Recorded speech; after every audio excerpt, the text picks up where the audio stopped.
On the Fringe with Dan RadioStyle. Hope everybody out there's having themselves a great day. Crazy stuff going on, by the way. The 3 planes that we've lost, no pilots killed. They were able to eject. And it was friendly fire. Very strange. We're going to talk about it a little bit. Got a lot of stuff to talk about with Iran. 10 minutes of Hegseth, 20 minutes of raising Kane. I've got probably 5-6 minutes of Donald Trump. So we've got a lot of video. The 20 minutes of raising Kane I'm going to do slightly faster. But we've got a lot to cover. Video-wise, I mean, not a lot of news. We also have this crazy weapons lab story that I'm going to get to here in a sec. So let's get the ball rolling. Got a lot to talk about.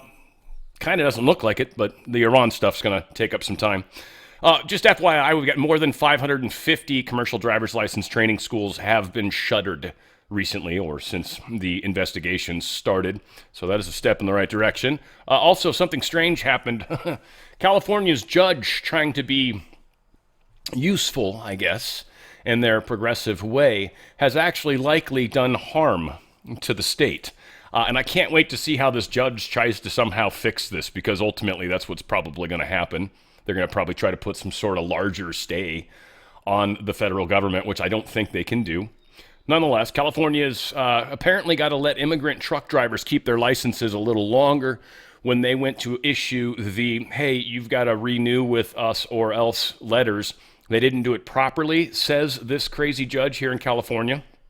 So because of that, they have to extend it like an extra 30 days or 60 days or something like that. So because of that, they're actually going to miss the deadline for the Department of Transportation that's put on them. So they are kind of stuck between a rock and a hard place.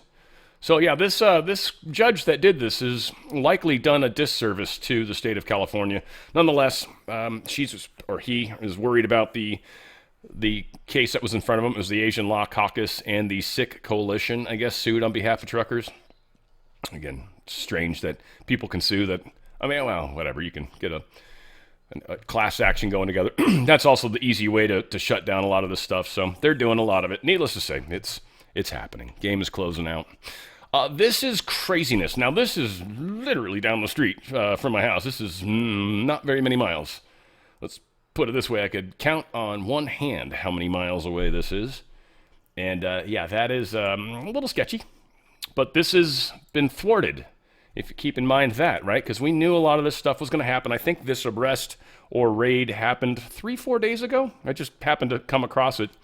And it's so funny how much this looks like Irvine to me. I've worked in Irvine a bunch. I've spent so much time in Irvine. It's a beautiful place, but everything looks the same. Everything's like perfectly manicured, and it's just how it is. But needless to say, this is a pretty sketchy story. Some sort of lab inside a house. On its third day at a home in a gated community. That's right. CBS LA assignment editor Mike Rogers at the desk with new information tonight from sources on what may have been found inside that home, Mike. And what may have been found inside that home is certainly concerning a lot of people tonight. That their investigation is now in day 3. I want to take you straight to video from SkyCal here that has been overhead this evening as we were trying to learn some more about this. Now, sources close to the investigation tell us that they were originally called here on Monday after a landlord at this home found something suspicious inside. Now, the landlord then called the Irvine Police Department, who responded, also deemed the items to be suspicious. They showed up and called the Orange County Fire Authority as well to respond to this neighborhood. Now, when the OCFA got in there, our sources tell us they found what appeared to be a homemade lab that they initially thought was potentially part of a science experiment, but then learned that some of the things inside could be that of chemical nerve agents. So that is what made them very concerned at this neighborhood. That's when they brought in the FBI. A source also tells us that after they were concerned about the chemicals inside, they then found handwritten notes that is also causing them some concern. I want to show you video. We just got in here. This is from a neighbor who has been telling us that they've been monitoring this all week since Monday when this happened. You can see the large amount of law enforcement, federal law enforcement, that is now here at the scene investigating this and trying to figure out and piece together what all has gone on. Now, I want to be clear here. The Irvine Police Department has said that at this point they don't believe there is any cause for concern or evacuations of the neighborhood. But I want you to see that guy right there in the brown shirt with his back to us. I've enhanced that image in my computer. What it says is weapons of mass destruction civil support team. So you can understand why people in that neighborhood would be concerned to see members of the Weapons of Mass Destruction Civil Support Team inside of their gated neighborhood in Irvine. Our Nicole Comstock is there. We'll hear from her coming up in a little while. For now, though, if you have any information or you know anything, certainly they want to talk to you. Also, you can shoot us a text here at the desk, 818-221-2222. We're working this story, and we'll have more coming up for you, but lots of concern in Irvine tonight, guys. Alarming for sure. K-Mike, thanks. For shizzle. And by the way, those are $2 to $3 million homes easily where they're at, and that may sound ridiculous, but they're pretty good size. Irvine is arguably one of the safest neighborhoods or safest cities in the nation. Arguably, it is. There's a per capita police, and the cops are everywhere, just constantly, and generally nice. I've never ever really had an issue, but there's a lot of Irvine police, that's for sure. They don't let you get away with crap over there. Obviously, doing chemical weapons is on that list of things you can't do. Like I said, sketchy. Now, this is kind of, I think, to the larger purpose. I think there's a lot of people right now that are going through what we're going through in the world right now and freaking out. And again, this is my local world here, right? Someone's got friggin' biological weapon just a few miles from my house. I'm not sweating it. They just got caught. We are in charge for the most part. Now, is there danger before us? Yes. Am I going to try to say that nothing bad's going to happen? No, but at the same time, I also don't believe the end of the world is here. A transition is happening. As I've said many, many, many times, we are going through a transition. The world will not we will not recognize the place we are going compared to where we were. We're not going back to how it was. We're going to a new place. And this is an experience that I think a lot of people are having a hard time with, all sides of the fence. I think the people that truly understand the bigger picture, and I mean, there's not as many of us, but we have faith, we know. And it's not trust the planets. I'm trusting universe, source, God. That's why I'm here. My whole life makes sense now. I'm not worried about it. I know it's going to work out. I don't care if anyone believes me. In 4 years, 3 years, 2 years, you guys will be like, dude, Dan was right about most of this stuff. Yeah, I will be. That's how it's going to be. That's cool, though. Wait till then. Then be like, oh, Dan, you're all right. Been trying to say that all along. That said, Iran security chief denies this report that they're supposedly negotiating with the government. Again, Wall Street Journal, such a horrible newspaper, and even Iran's like fake news. So Wall Street Journal even making up stuff from that regard. They wanted this war so badly to be the Gog-Magog war. And so far, it doesn't look like it's going to be. Now, people are definitely taking some hits. We've got major damage. We're going to talk about it. But there's no negotiations apparently happening at the moment. Oil shock. So big shift in oil prices today. Today is a very interesting day. Weird stuff happening in the stock market in general. Crypto stock market, all that stuff. A lot of very, very strange things are happening. And so we'll see how that kind of plays out in the big picture. But yeah, oil prices. So Saudi refinery had to shut down because it was getting hit. I believe there's another refinery that was pounded. Also, Russia, they had an export hub that was attacked by Ukraine. This supplies a lot of oil. This got hit today. European gas prices soared 50% because Qatar actually shut down their largest liquid natural gas export plant because of the attacks in Iran. So now all of a sudden Europe, because of a world problem, now has a huge problem because they've outsourced every bit of their energy production there is. So Europe is screwed. And again, that's going to be part of this experience so they finally wake up. Because certainly people like Hungary and others, they get it, right? But there's still so many that are like, the European way is the best. We're sophisticated. This is where the history's at and all this stupid shit. And my whole life, Americans have always been like, F you, Europe.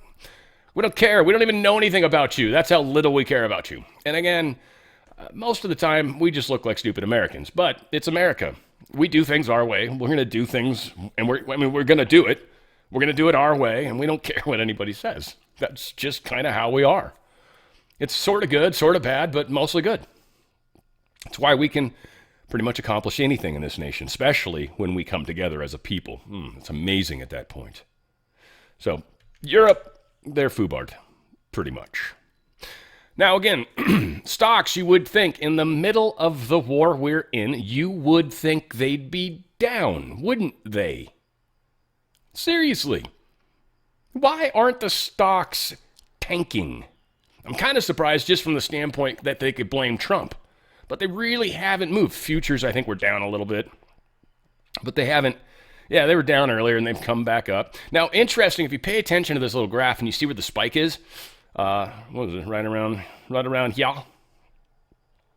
This spike is consistent in all the graphs. So the S&P got the same little small spike. NASDAQ, same little small spike. All right, so something about that time caused a lot of people to buy stocks. Now, what's interesting is gold tried to go down at that time and is still above, but it's still showing inflation. But something happened, so people possibly sold off some of their gold to maybe pick up some stocks because we see a small spike at that time, right? Silver, same thing. Giant spike down at that time. Now, and again, it's already trying to come back up, and it's going to. Were these paper contracts? Was this something else? But again, what's really funny is go to crypto now. Okay, so cryptos are having a great day. Look at that. All the cryptos had a giant spike at the same time silver and gold had a fall. Like people pulled from precious metals and have moved it over to crypto, which means they're probably going to do something else with it. They've put some of it in the stock market, which is what it is, right? But there's very interesting movements, right? Don't know what's happening. Again, silver's heading back up, and it's still doing very well. I mean, it's at 88, considering it got down to 70, and, you know, we've been saying it's going to get back up. Said it was going to get squashed one more time. It kind of did. I'm still almost wondering if we've got another little squashing coming or if this is kind of the end of it right here, because it seems to be already trying to rebound through it. And you can tell this happened earlier, and it went up quite a bit, actually. Oops. It helps if we actually have it on the right graph. So, again, crazy going on. If you've got a 401k or an IRA, I recommend getting some of that buying power protected. And that's what precious metals does. This, back in 1915, this is one gold piece, 1 ounce gold piece, will buy you a handmade tailored suit. Today, this will buy you a handmade tailored suit. It's not going to make you money buying gold. Gold protects you from inflation. As the inflation happens, you see the price of gold go up. Price of suits go up. With the price of inflation, everything goes up, right? This holds that value. You can buy the same thing. Now, again, it's not based off of 1915 money when you convert over. It's based off of today. That's the problem, is the longer you wait, the more the price goes up. The more the price goes up, the more expensive it becomes. And the less you're getting for that Federal Reserve note that's losing value every day. Same concept with silver, except silver's kind of got a multiplier baked into it, and there's some a little bit more volatile because of some of the crazy paper contracts. But silver's another thing that is growing and going to grow and is got a lot of industry uses. So there's some shortage problems, and the price kind of needs to go up before we're ever going to start mining here in the United States because of how expensive it is with labor and everything else. So this is a big part of some of the crazy that's going on. Plus, we got all this crazy with the stock market. Save your buying power. Like I said, handmade tailored suit, coming and going, doesn't matter. You're going to be able to do this 5 years from now. You'll still be able to buy a handmade tailored suit, regardless of what happens. The Federal Reserve note, 1915, you could buy 30 full-size chocolate bars. Today, you can buy a discount bag of gummy bears with $1. That's how much buying power you've lost. This, just still one gold piece, gets me the exact same thing. One Federal Reserve note does not. Much like gold and silver, this is a good place to hedge some of your bets, protect some of your wealth. Go to drslikesgold.com, drslikesgold.com. Get out of that system while you can, that's for sure. You're going to get out tax-free, penalty-free. They move the money sideways because 401ks and IRAs are both pre-tax money. So you need to keep it in that you can't touch this pre-tax kind of way. If you don't touch it in the process, they don't have to tax you and penalize you for doing that. Now, by doing that tax-free, penalty-free, you're going to move as much of that over as you can, and then they're going to buy precious metals, physical metals with that money. And that's where the other beauty lies, because now you've got actual physical metals. They're put into a trust. Again, they can't give them to you because that's being paid out, but they're put into a trust. You're going to get up to 10% free silver. So if you got $100,000, you're going to get 10 grand of free silver. The value of free silver, 10 grand. Go to drslikesgold.com, drslikesgold.com. Protect that buying power, protect that wealth. You've spent all this time trying to put it together. Your dollar's losing value every day. Gold and silver aren't. Protect your buying power, your wealth. drslikesgold.com, drslikesgold.com. Get that wealth protection kit and learn all about it, and you'll be stoked that you did. All right, so we got a bunch to talk about. A couple things to cover first. This is the Iran stuff, by the way. So Catherine Herridge did this reporting. She's usually pretty epic. She said, Operation Epic Fury. Why Iran's ballistic missile force remains the greatest threat. These military testing memos are strong evidence Iran experimented with and deployed contaminated or dirty warheads against U.S. forces as early as January 2020. We obtained the memos as part of a recent investigation into the toxic fallout of Iran's 2020 ballistic missile strike on U.S. forces at the Al-Assad air base in Iraq. 3 independent environmental experts who reviewed the military records told us actinium-228 and bismuth-214 and cesium-137 seemed out of place with a conventional warhead. So the people talking about they didn't have nuclear weapons yet and their missiles weren't that good, we've got rumor that they're already doing dirty bombs. They definitely had refined up to 60%. That could technically make a dirty bomb with that. So yeah, and it wasn't hard to take it that next step further. It was actually pretty simple to get it to the 95% from 60. As hard as that may sound to most people, it's actually easier than getting it to 60. Iranian state television was apparently hacked, and they were playing the message Trump was telling to the Iranian people to rise up. I think this is going to be fun to play. Backing you with overwhelming strength and devastating force, now is the time to seize control of your destiny and to unleash the prosperous and glorious future that is close within your reach. This is the moment for action. Yeah, literally hacking them. So that's awesome. The Iranian people have to be loving this because they know America's there. They know we're watching from a distance. That's a good song. So Kuwait shoots down 3 of our F-15s in an apparent, whoops, moment. My guess is they targeted all 3 of them and launched. And then someone's like, no, and it was already too late. But smoked 3 F-15s. I don't believe we've lost any of these in combat, but we've lost a few of them through friendly fire and stuff like that. This is not cool, though. So, yes, we lost an F-15. The pilots ejected safely. I believe all 6 of them were returned safely. We got some images of that. Some of the pilots being picked up by the Kuwaiti members, and I think they were kind of laying low, hiding just in case anybody else saw them, because they are in sort of dangerous territory, and not everybody's friendly to the United States. So, yeah, they did manage to, fortunately, no one was lost in this particular case. Now, we did lose a 4th U.S. service member. Now, we know we lost the 3 already, but in that attack, one of the service members was critically injured.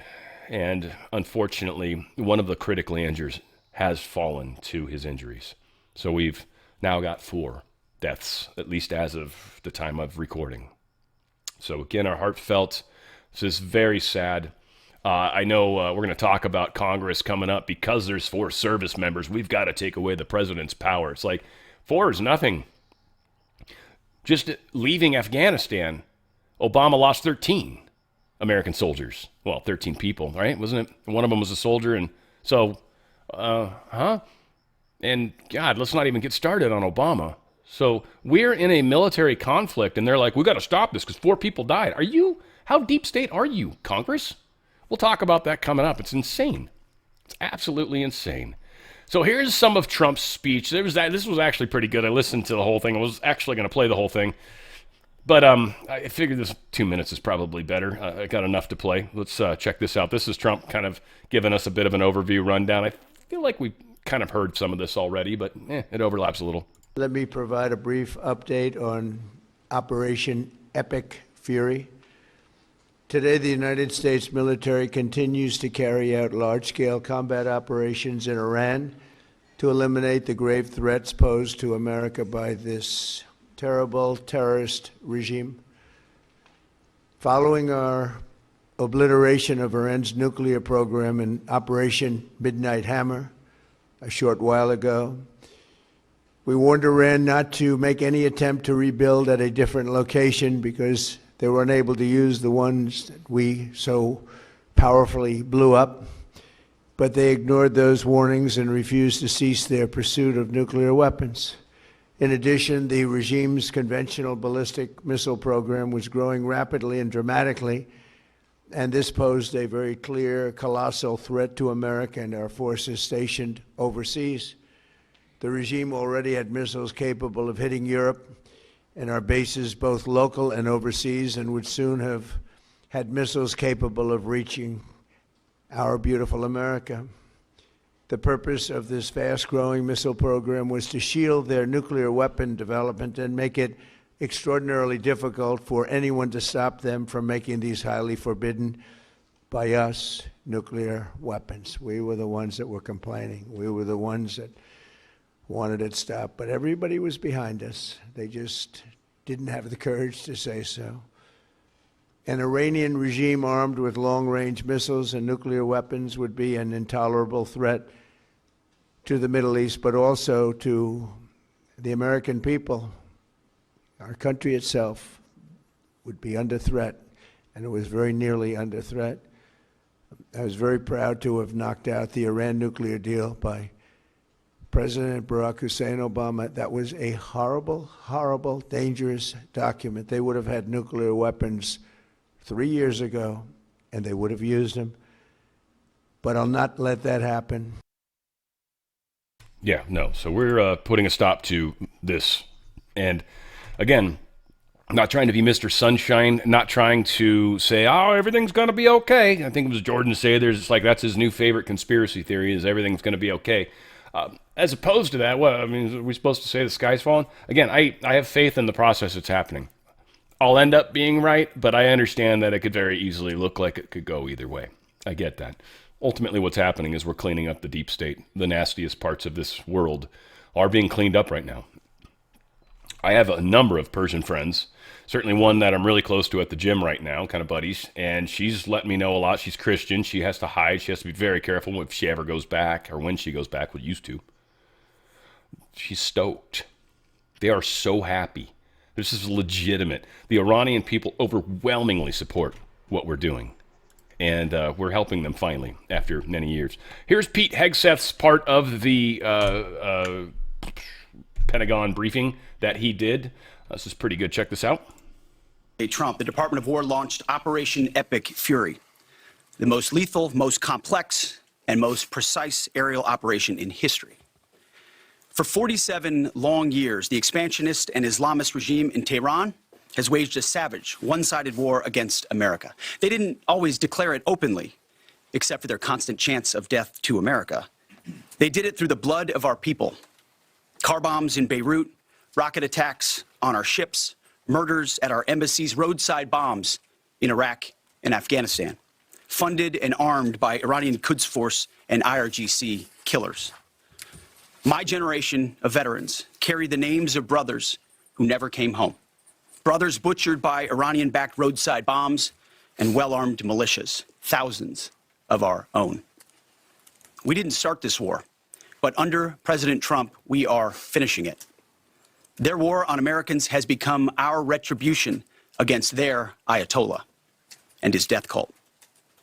It took the 47th president, a fighter who always puts America first, to finally draw the line after 47 years of Iranian belligerence. He reminded the world, as he has time and time again, being an American means something unbreakable. If you kill Americans, if you threaten Americans anywhere on earth, we will hunt you down without apology and without hesitation, and we will kill you. President Trump has also been very consistent. Crazy regimes like Iran, hell-bent on prophetic Islamist delusions, cannot have nuclear weapons. It's common sense. Many have said it, but it takes guts to actually enforce it, and our president has guts. Iran's stubborn and self-evident nuclear pursuits, their targeting of global shipping lanes, and their swelling arsenal of ballistic missiles and killer drones are no longer tolerable risks. Iran was building powerful missiles and drones to create a conventional shield for their nuclear blackmail ambitions. Let me say that again. A conventional shield for their nuclear blackmail ambitions. Our bases, our people, our allies, all in their crosshairs. Iran had a conventional gun to our head as they tried to lie their way to a nuclear bomb. It almost worked under Obama and his terrible deal, but not under this president. Turns out the regime who chanted death to America and death to Israel was gifted death from America and death from Israel. This is not a so-called regime change war, but the regime sure did change, and the world is better off for it. Today, in their desperation, the enemy is unmasked as Iranian missiles and drones rain down indiscriminately on the hotels, airports, apartments, and other civilian targets of their neighbors. Cowardly terrorist tactics from a regime that for decades has trafficked in cowardly terrorist tactics, lies, death, and destruction to this day. The Iranian leadership has built nothing except proxies and missiles and drones and deeply buried nuclear factories and facilities. Peaceful nuclear ambitions do not need to be buried underneath mountains. Last June, Operation Midnight Hammer obliterated their nuclear program to rubble. Afterward, we told them plainly, that's it, now make a deal. They arrogantly refused. We said, rebuild it, and we'll stop you again, this time far worse.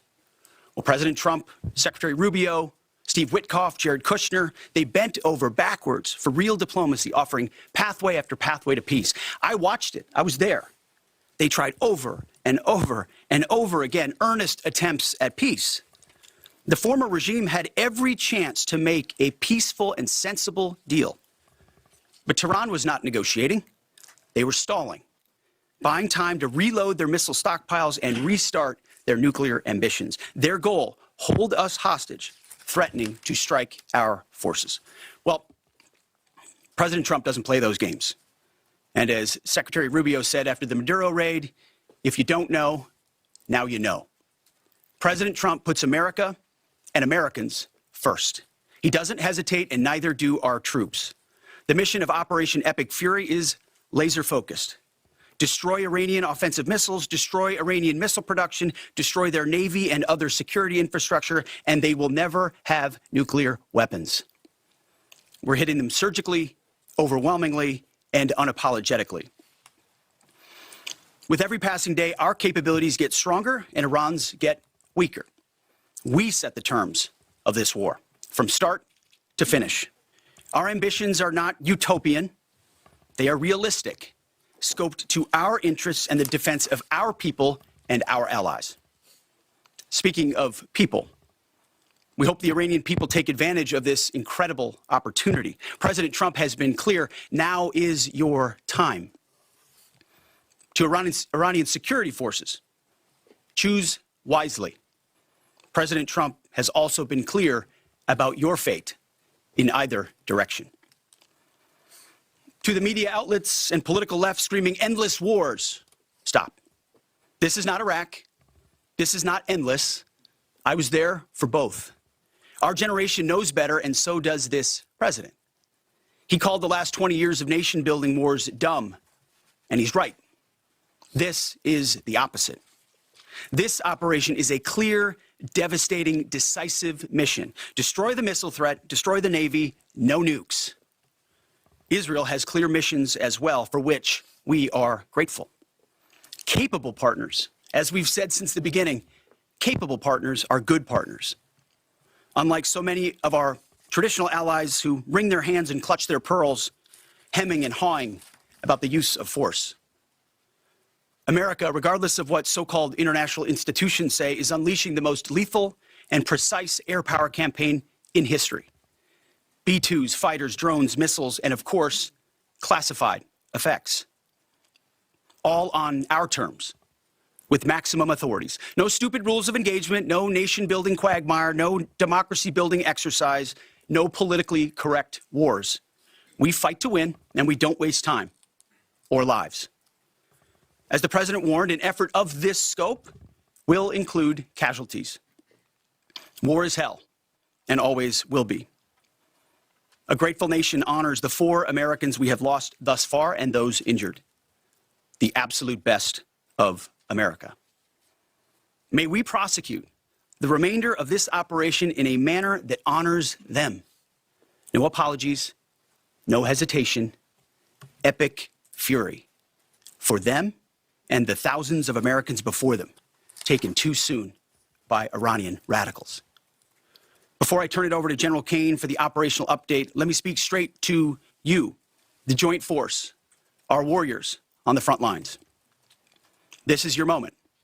This is the generational turning point America has waited for since 1979, and since the rudderless wars of hubris my generation, our generation, endured. Don't listen to the noise. Just stay focused. Our commander-in-chief is steady at the wheel. We face a determined enemy, but you are better. But we must prove it every single day. History doesn't care if we're tired, if we're scared, or if the fight feels big. It demands warriors who rise anyway. Peace through strength, the warrior ethos, lethality, unity of purpose, those are not slogans. They're the beating heart of what it means to wear the uniform, that uniform. You think clearly under fire, you act decisively in chaos, you uphold the Constitution, and you uphold our country without hesitation. We are not defenders anymore. We are warriors, trained to kill the enemy and break their will. History is watching. Be the force you swore an oath to be: focused, disciplined, lethal, and unbreakable. We will finish this on America First conditions of President Trump's choosing. Nobody else's, as it should be. And know this above all, President Trump and I have your back, always. Through fire, through criticism, through fake news, through everything. We unleash you because you are the best, most powerful, most lethal fighting force the world has ever seen. May Almighty God watch over you, and his providential arms of protection extend over you. Godspeed. Yeah, Godspeed is right. And so this is a fight. This is a big fight, and he hands it over to Raising Kane, who I've got his portion of it as well. And again, a lot of people want to talk about today.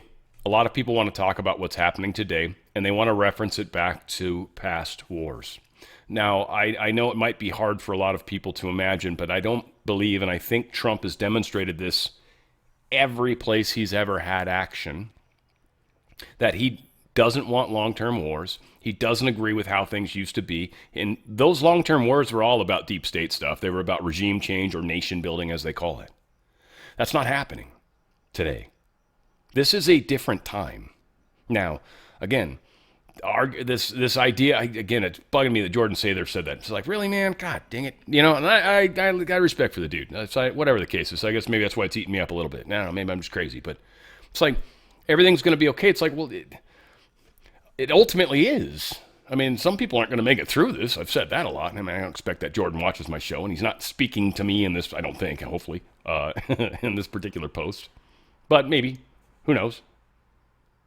This is, we are making a difference every day, you and me. Until something happens, we have effect on it. You guys, with your ripples and the way you're able to interact outside, that changes things. That affects things. You guys are a powerful source. So is everything going to be okay? Of course. I've got the best army out there. And we're supporting the bigger picture. We're on the right side of this. And we're covering it from many angles. You know, I don't agree with everybody on all of their views and stuff, but that actually works out well. I don't need to agree with you. And no offense to the flat earth people, but right, you guys know I'm not. But like that's fine. And you're going to grab those people too. So I love it. We need that.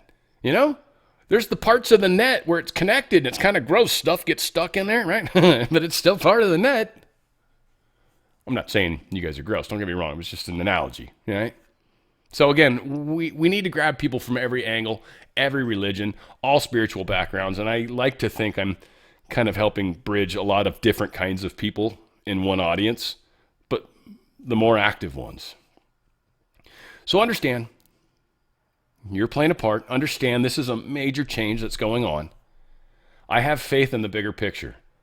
I may not know exactly what's going to happen next in the movie, if you will, but I know it's going to be cool as shit. So far, this movie has not disappointed at all. Here's Raising Kane. And again, it's 1.25 speed for those of you that are always sped up. I apologize, but it's long. It's about 20 minutes. I'm going to shorten it a little that way. Check it out. Godspeed, warriors, and keep going. General Kane, over to you. Thank you, Mr. Secretary, and good morning, everyone. The purpose of my portion of the briefing today is to update you and the American people on the actions taken thus far. The briefing will discuss the preparation, the planning, setting the force, the early operations, and how we're assessing the progress thus far. So let's get started. On Saturday, 28 February at 01:15 Eastern Standard Time, 9:45 a.m. local Tehran time, on the orders of the President of the United States, U.S. Central Command, under the command of United States Navy Admiral Brad Cooper, commenced Operation Epic Fury. As I said, I'm going to walk you through the initial phases of the operation. But first, I want to express my deep condolences and the condolences of the Joint Force to the Department of War personnel killed and wounded in actions thus far. As the Secretary said, they're heroes and represent the best of our nation has to offer.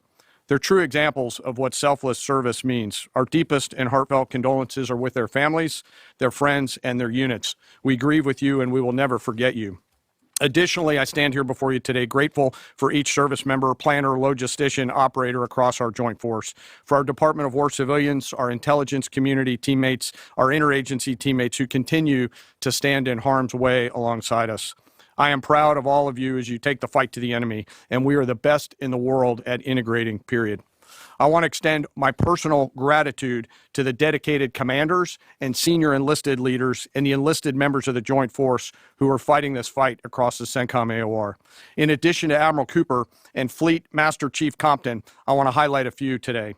U.S. Army Central Command Commander Lieutenant General Pat Frank, who along with his team are fighting the counter-missile and counter-drone fight. United States Navy Central Command Commander Vice Admiral Kurt Renshaw and his team, who are engaged with the Iranian Navy and projecting American naval combat power from the seas. And United States Air Force Central Command Commander Lieutenant General Derek France and his leadership team, who are crushing Iranian targets from the air. I want to highlight the support to the CENTCOM fight from other combatant commands who are directly involved with this effort, to include U.S. Spacecom, U.S. Cybercom, and U.S. UCOM. I also want to specifically call out United States Transportation Command and U.S. STRATCOM for their contributions to this fight. We cannot project American combat power at the time and place of our choosing without both. And finally, I want to express how deeply thankful I am for the continued service and sacrifice of the entire Joint Force and their families. Their unwavering commitment and dedication are the cornerstones of this effort. So let me start with a few details. First, to be clear, as the Secretary said, this is not a single overnight operation. The military objectives that CENTCOM and the Joint Force have been tasked with will take some time to achieve, and in some cases will be difficult and gritty work. We expect to take additional losses, and as always, we will work to minimize U.S. losses. But as the Secretary said, this is major combat operations. So let me talk about the preparation and the planning. On February 28th, the full strength of America's armed forces came together in a unified purpose against a capable and determined adversary. The United States Army, Navy, Marine Corps, Air Force, Space Force, Coast Guard, and our reserve components integrated across our combatant commands and began coordinated operations with the Israeli armed forces of an unprecedented scale. As the Secretary laid out, our military objectives are clear. Our mission is to protect and defend ourselves and, together with our regional partners, prevent Iran from the ability to project power outside of its borders and be ready for follow-on actions as appropriate. Across every domain, land, air, sea, cyber, the U.S. Joint Force delivered synchronized and layered effects designed to disrupt, degrade, deny, and destroy Iran's ability to conduct and sustain combat operations. On the U.S. side, this marked the culmination of months and in some cases years of deliberate planning and refinement against this particular target set.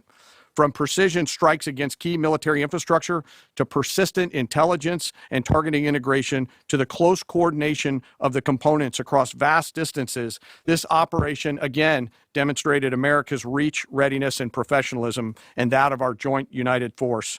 It was historic not only in the operational scope, but in the level of joint integration displayed across every element of the joint force.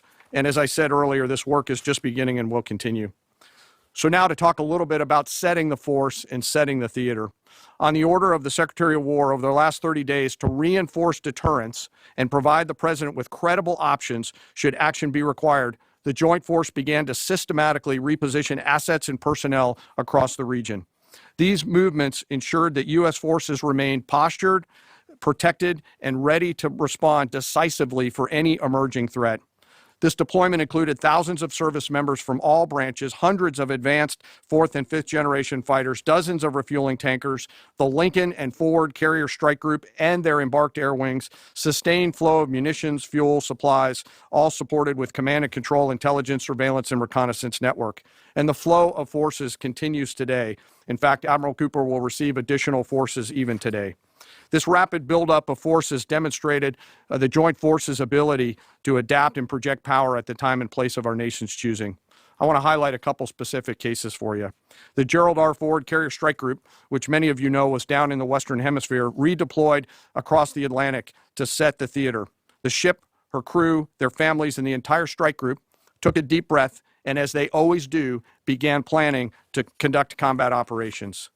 The integrated Reserve and National Guard forces have continued to demonstrate the value of America's reserve forces, including the Wisconsin Army National Guard operating in Kuwait and Iraq, and Air National Guard units from a variety of states to include Vermont and Virginia. In the case of the Vermont Air National Guard and the 158th Fighter Wing, they were mobilized for Operation Absolute Resolve and then were tasked to take their F-35As across the Atlantic instead of going home to be prepared to support this operation. The same is with our Air National Guard and Air Force Reserve Command tanker and mobility forces, who stepped right out of their civilian jobs to deploy and to protect the region.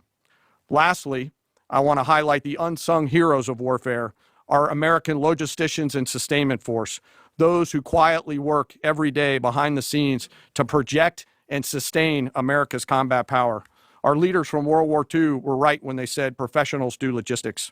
As regional tensions rose, the Joint Force elevated our force protection measures on the order of the Secretary and repositioned discreetly civilians and non-essential personnel designed to ensure the safety and security of our Joint Force.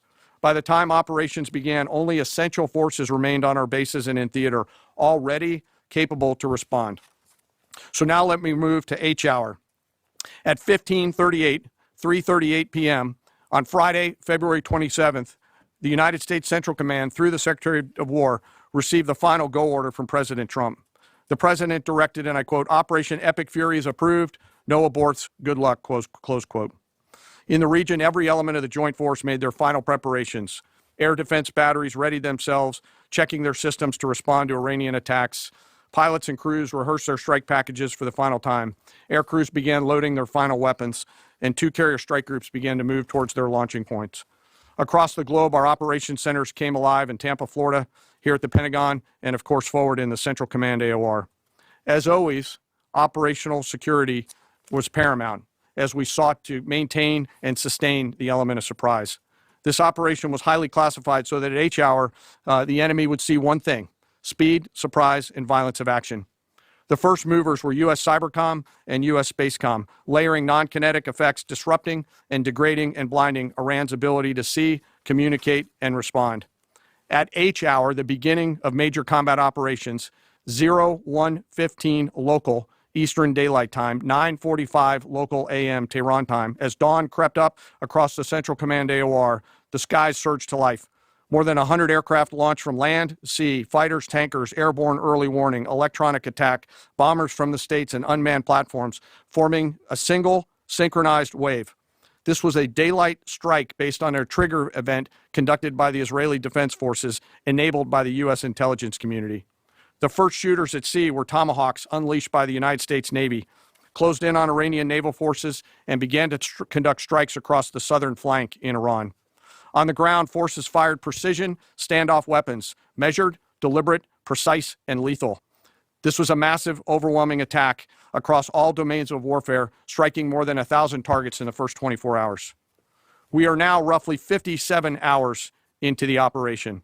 In the initial phase, CENTCOM's focus was systematic targeting of Iranians' command and control infrastructure, naval forces, ballistic missile sites, and intelligence infrastructure designed to daze and confuse them.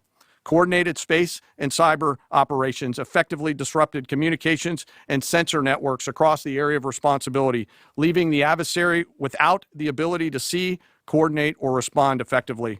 The combined impact of these strikes, swift, precise, and overwhelming, has resulted in the establishment of local air superiority.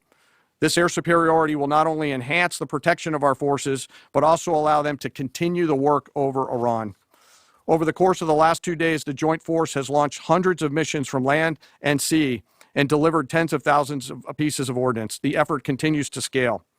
This included American B-2 bombers, which again, similar to Midnight Hammer, flew a 37-hour round-trip sortie from the continental United States, dropping precision, penetrating munitions on Iranian underground facilities across the southern flank and slightly deeper. Additionally, Israel has separately executed hundreds of sorties against hundreds of targets. Beyond Air Force and Navy aircraft strike packages, coordinated salvos of precision standoff weapons from across the region have neutralized hundreds of pre-planned targets. As I mentioned earlier, in support of these kinetic operations, U.S. Cybercom and Spacecom have continuously layered effects to disrupt, disorient, and confuse the enemy. I will note that this operation had several combat firsts, which I'll allow at some point in the future Admiral Cooper to talk about since he owns the AOR. While we've prosecuted a relentless offensive campaign, our defense has been equally important. Across the theater, operations have remained steady and disciplined. Once again, our integrated air and missile defense network is performing exactly as it's intended.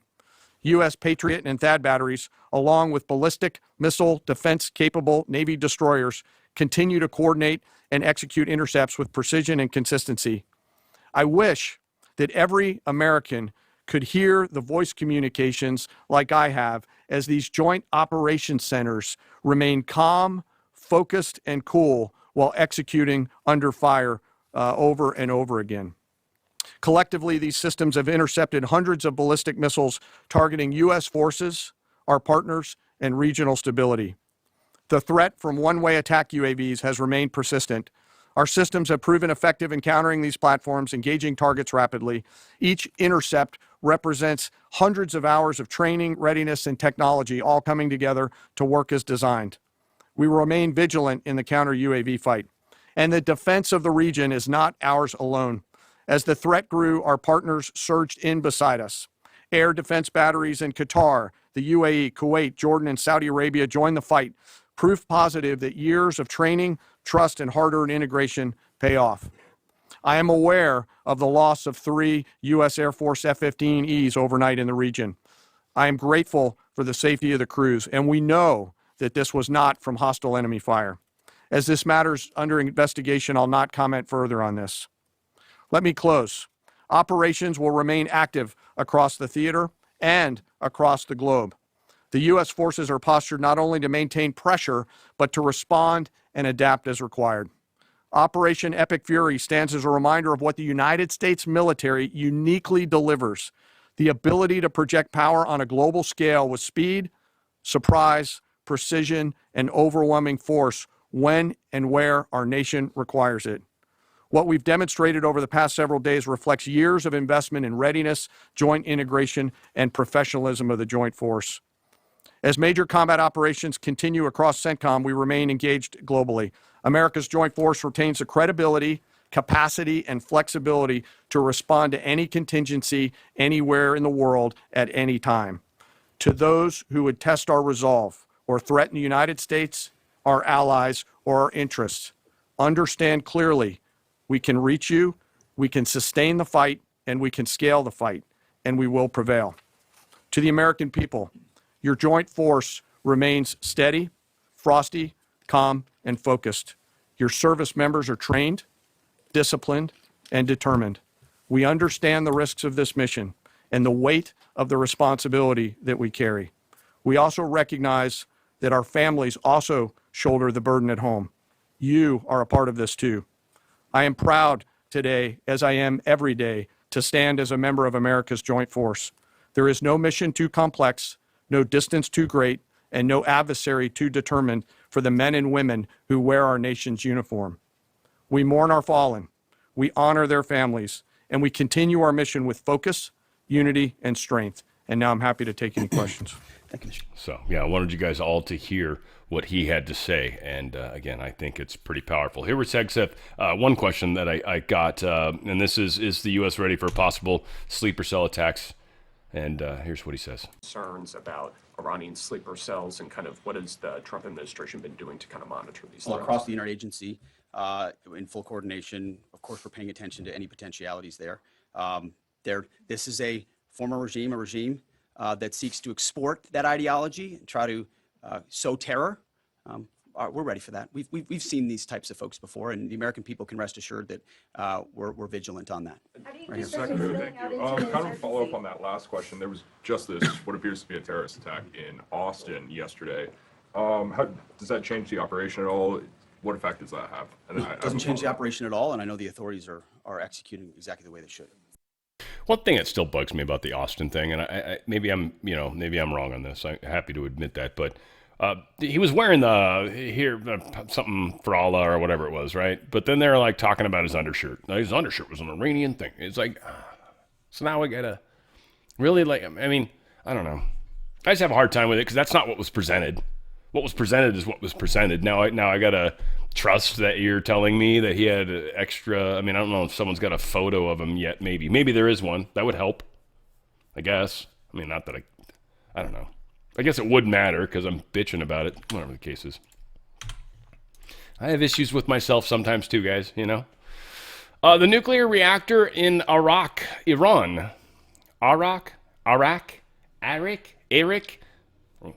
It's in Iran. It's been bombed, according to a foreign report. There's some smoke coming. We don't know. We didn't see it blowed up, but that's a lot of big smoke. Supposedly, there's no radiation leak. Supposedly, it was filled up with concrete. Supposedly, now it's...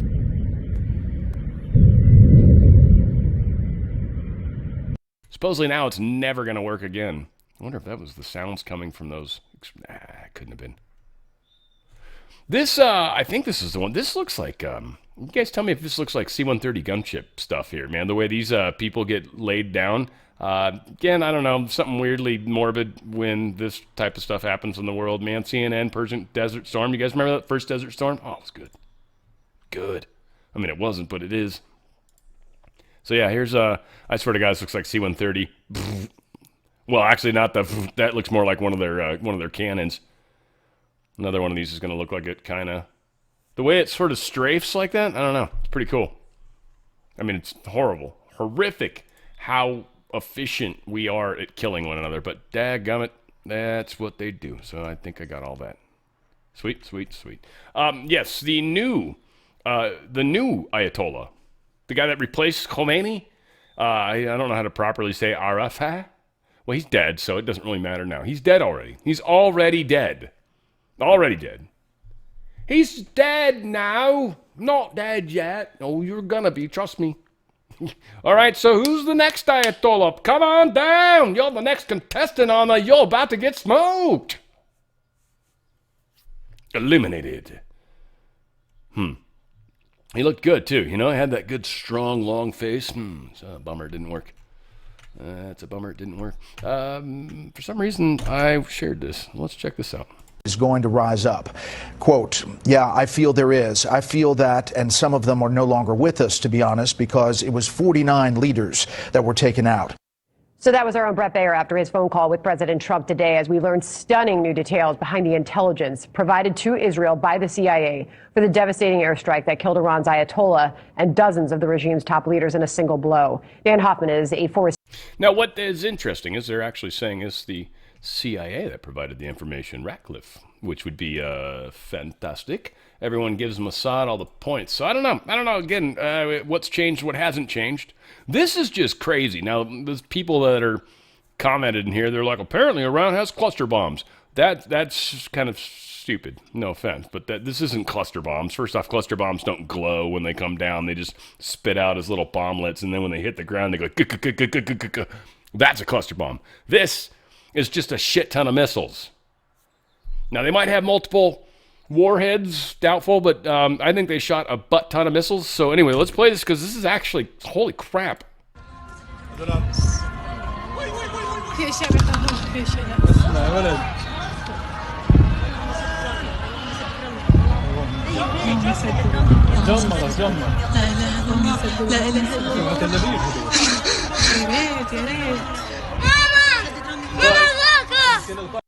Yeah, there's like, holy shit, mama. That is an insane amount of rockets, missiles, whatever is coming in. Who knows how? I mean, everyone's attacking. Hezbollah, there's been some. Anyway, Israel suffers significant casualties. They've had some problems. There was just one attack, blew up a thing, even hit the bunker. Hit it with a missile, might have been one of their hypersonics. They're saying the warhead on it must have been significant because it literally damaged the bunker and killed the people inside, which is interesting. It might have been some unique, specific people. If Iran has that capability, you wouldn't think they would just waste it on any random location. So nonetheless, 40 people were injured and 9 people killed in this bunker. So Iran got a pretty tight shot in, and again, we're saving Israel for last, right? Keep that in mind. So things are playing out in an interesting fashion. Certain people are going to get smoked in this process. Bad people. This is the cleaning. This is the wheat from the chaff. This is where we're going to lose some of the most evil people on this planet, and they exist all around us. These are being cleaned out, and this is part of that process, and hence why I'm sure things are getting better in the big picture. I don't think people appreciate the level of precision and I think actually unity amongst a number of leaders. I think Trump's made some pretty sweet deals, some agreements, kind of giving people an idea, look, this is kind of what's going to happen. They're like, yeah, I get it. So, yeah, we're not going to tell you exactly when or exactly how, but I need your support. And they're like, okay, got you. It's a lot of what the promises of money have been. It's just almost to demonstrate proof to the world that we back Trump. And that's been very important. That's all these factors come into play, right? A lot of things. Not just, there's a war. Okay, yeah, but there's a lot of things going on right now. Yeah, it's definitely a war. It sucks balls. People dying. Iranian drones strike EU country in a war first. What country was it? Cyprus, they're saying? Reached Cyprus. Apparently a British base. Britain was like, we're going to attack you. And I don't know, they've changed their mind because Starmer can't. He's like, there's no way he would survive that politically. And they really don't need to be involved. They just want to be. He wants something to distract from his failures right now. Pakistani president backs Iran, they're saying, which I thought was strange. It's very strange. In fact, rioters killed at least 22 people. They injured 120 amid attacks on U.S. and UN offices. So some people did some crazy stuff, I guess. And, yeah, there's been some people that have been killed, too, when they try to come to U.S. embassies and do damage. They get shot by Marines. So, yeah, we've got some weird stuff going on. There is also a suicide bomber was arrested outside a U.S. embassy in Baghdad. I find that interesting. It's like literally had a bomb vest on, and they're like, hey, you, stay right there, and the dude's like, okay. And they're like, what's that trigger in your hand? Nothing. Like, how do you arrest that guy? Take your vest off? I mean, I don't even know. Lebanon bans Hezbollah, or Hezbollah, however they try to say it properly. I don't want to. It hurts me. Demands Iranian terror proxy surrender to the military. So Lebanon, they're kind of going after the Hezbollah. Again, we've had help where help is needed. We've got Israel attacking stuff in places, I think, at least the good people in Israel attacking places where they need to be attacked. We've got the United States really doing the heavy lifting where needed to. Israel's always happy to blow stuff up. They're like, what else can we get? They're like a happy puppy dog that's just like always follows you around everywhere. Like, we'll blow something up. You're like, no, we're just going for a walk. Shit, man. You just blewed something up, man. I had 5 bags. I've used them all. Bastard. carrying around a lawn bag of shit. What's going on, doggy? Modern warfare sees first drone strike on a commercial data center. This is, I guess, an AWS site got hit. Makes me think it was a target, by the way. That it was maybe doing something else too, by the way. Part of the system that got hit or the area that got hit might have been specifically the part that handled certain thing. I don't know. But Amazon's cloud services are being used by all sorts of literal military targets. So how do you get around that? So it's interesting. And this particular location handled its region, and it's possible, but it's tricky to switch over a region. It just is. There's a lot of work to do it, and oftentimes not worth the effort. But yeah, nonetheless, you still lose the ability to log in. That's what happens when, like, down detectors going off on all sorts of different shit. Yeah, it's usually because an AWS site or something weird happened. They put out a bad patch. This is one thing that a lot of people need to keep in mind. And this is a good point that's been brought up. I've heard it from others, so I didn't make this up, and here the Atlantic was talking about it as well. But an end to U.S. military aid to Israel may be closer than you think. Think about it. If their whole reason for hating life and constantly fighting everybody and constantly, I'm tougher than you, always, constantly, is Iran, and we literally defang, declaw, and de-everything Iran, kind of like Russia's been working on with Ukraine forever. We're going to so give them shit for it. And we're like, dude, come on, Russia. Jesus, get on it, man. You guys are taking forever. But we don't have to give Israel money for war all the time anymore. Think about the deep state and how they're soon going to lose funding. They're bumming. They're freaking out. They don't know what they're going to do. Their entire existence is based on forever war. Yet, Iranians don't care about Israel. Real normal Iranians. Only the crazy Islamophobe or Islamic crazy, what are the Shia and all that stuff? I'm not going to pretend to be an expert. It's crazy though. I want to talk about Paulo, was one of the people just recently gave. One of my people in my area, Kane, and they're good kids, actually. These guys at work. This is, of course, OTFspecial.com. These are my great friends at Feel Great. I love this product. Unicity. There's a lot of names for it. Feel Great's what it does. I mean, it's like the best thing. I had to bust open a new box this morning. I've had 2 of them today. I'm kind of liking it. And it's funny is I don't know, it's like past noon right now for me, 12:26 at the moment. It's on the thing. Well, hang on. How do I show it? There it is. Oh, it's behind. Whatever. Doesn't matter.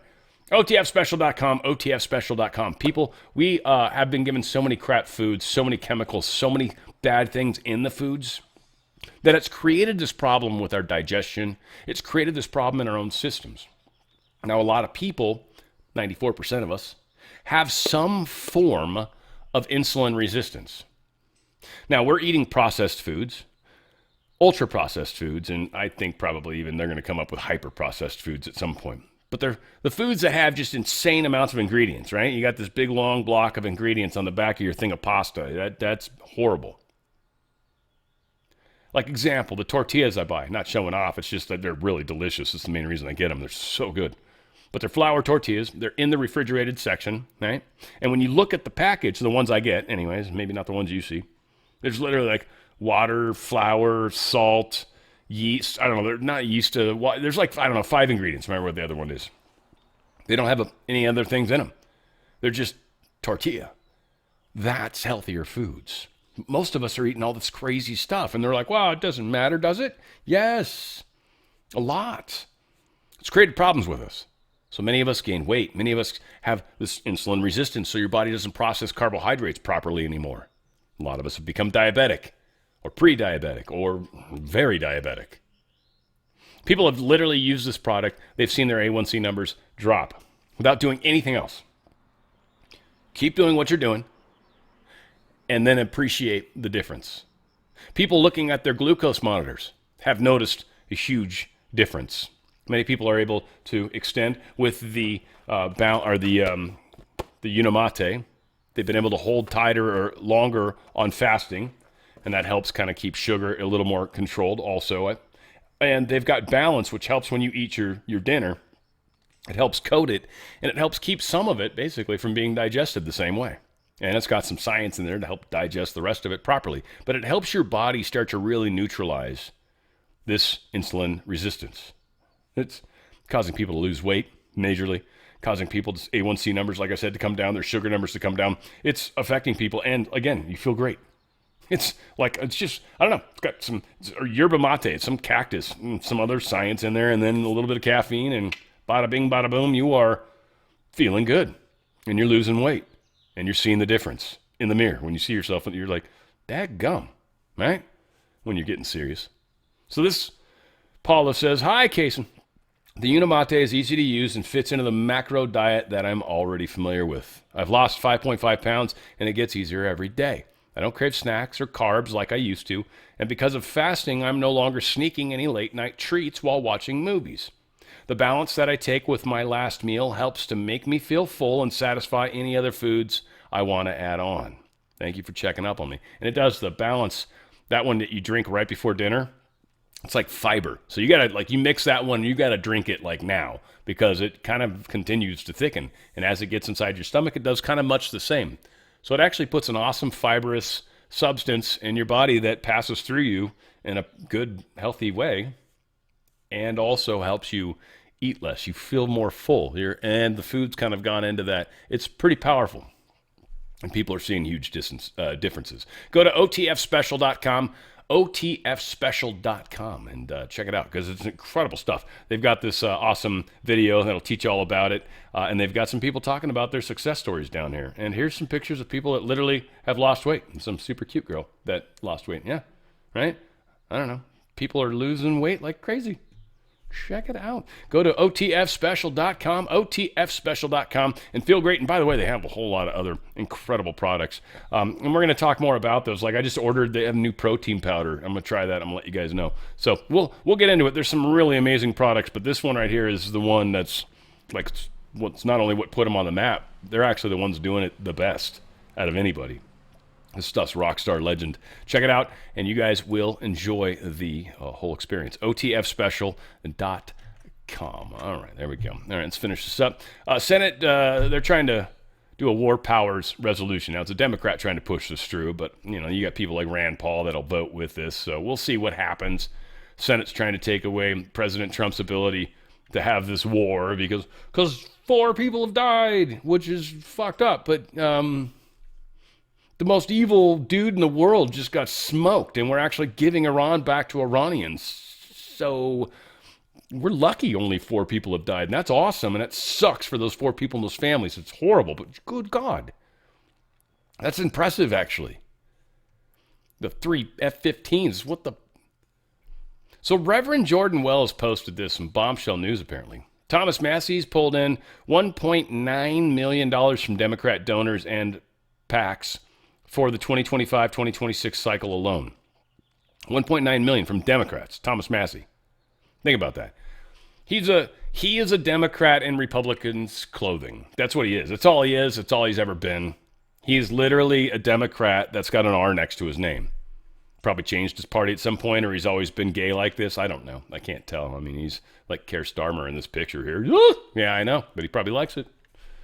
Massey strikes me as the type that would. All said. A lot of money going to these pockets of these doucheholes that we got to get rid of. And we need to make that, 1, we got to get fair elections, and then 2, we got to wipe out as many of these House people that suck as possible in one election. And I think we'll be surprised at what we're capable of doing. And then we'll literally have a Congress that's here to do something, not a Congress that's full of Marjorie Taylor Greens and Masseys, right? Like just worthless shitholes.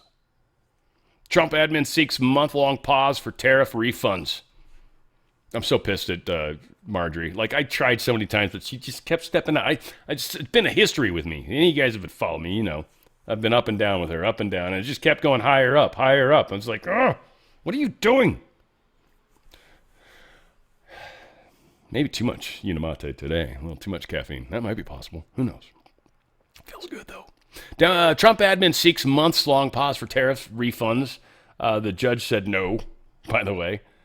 It just came out. I think I got it next. But that said, it's going to take forever to do it anyway. There was a repayment that happened eons ago. I think they say it in here somewhere. Department... it took forever. Yeah, the complexity of the payment process. And by the way, they talked about it in Congress. Yeah, here it is. To underscore the point, DOJ cited a 1998 mass refund dispute over a harbor maintenance tax. In that case, American importers won a $730 million refund in the CIT, but it took years for the government to fully distribute the money. So there's history of taking a long time to do this. Now, some judge is going to be like, you have 30 seconds to do it. It'll be retarded, whatever it is. But they're going to be like, there's no way we can do that in that time. You're smoking crack. You can do whatever. It's like Austin Powers, when he goes back to the 60s or whatever, and he's like, I want $1 billion. And they all start laughing. He's like, what? And he's like, that's like a bazillion dollars. It's like no amount of that money in the world exists right now. He's like, 5 million? And they're like, That was a funny part. Movie's super old at this point. The Federal Circuit Court of Appeals rejected Trump's administrations to slow this down. So they're going to push forward. Whatever that means, however that plays out. Keep wondering if they're gonna somehow make them pay it in a certain way, and then they can appeal that, maybe. I don't know. I'm thinking they're hoping to get it back up to the Supreme Court in some weird way, shape, or form. It's like, you guys did a shit job doing this, right? Like, you should have told us how we're going to handle refunds. Like, you should have handled a whole bunch of things. Even Kavanaugh said in his dissent that the refund process is going to be a mess. And they talked about that, too, in questioning. Trump vows American energy dominance in Texas rally ahead of the primary elections. So he went down and tried to help push some stuff across the boundary. I hope you guys in Texas are voting for the primaries. It's very important. Final story, civil rights icon Reverend Jesse Jackson has been returned to South Carolina. Is going to lie in state. So, yeah, it's just cool. I don't know. I got love for Jesse. I liked him kind of back in the day. Obviously, everything got really weird towards the end of our last 10, 15 years, right? Like, everything's gotten very weird compared to where it was just 10 or 15 years ago. People that were tolerable, even if you're a heavy Republican, they were tolerable, right? Now they're just like crazy. So it is strange times, nonetheless. Yeah. Lots happening. And he was buddies with Trump. Oh, yeah, the mayor was accused of raping a drunken 16-year-old. It's just pictures. These chicks got hooters, by the way. And I was looking, I didn't read the story, but I'm like, 16-year-old got to nail that? Dude, I would have. 16? Hell yeah, I would have been flirting with that mom like nobody's business. Kidding me? I guarantee. Shoot. Man, I had a couple of my mom's friends that used to hit on me. Oh, I never thought it was weird back in the day. I always thought it was cool, frankly. So maybe I'm just a weirdo. It's possible. Nowadays, it's not okay, though. Not okay at all. Back in the day, shit, you were lucky if a hot mom wanted you. As a dude, anyways. I don't know what happens when you're, babysitting and some dad comes home and now all of a sudden, who knows? There's pornos that start that way, I'm pretty sure. Oh, that said, we got a weird thing. I don't know why I ended this way. It's strange. Yeah. Got a lot of weird stuff going on in the world. Weird mojo. We're clearing it all out, man. Things are clearing up. Wheat from the chaff, I'm telling you. This is a big part of the process. We're going to get through this. It's going to play out more or less how it's supposed to. And you guys are all making a huge difference. Please keep pushing keys. Please keep making the ripples. Please keep pushing whatever your thing is. I mean, again, I think elections probably one of the most important things that we should be trying to circle into as much as possible. But that said, be a part. Keep doing it. You guys are rock stars. Where we go one, we go all. It's on the Fringe with Dan RadioStyle.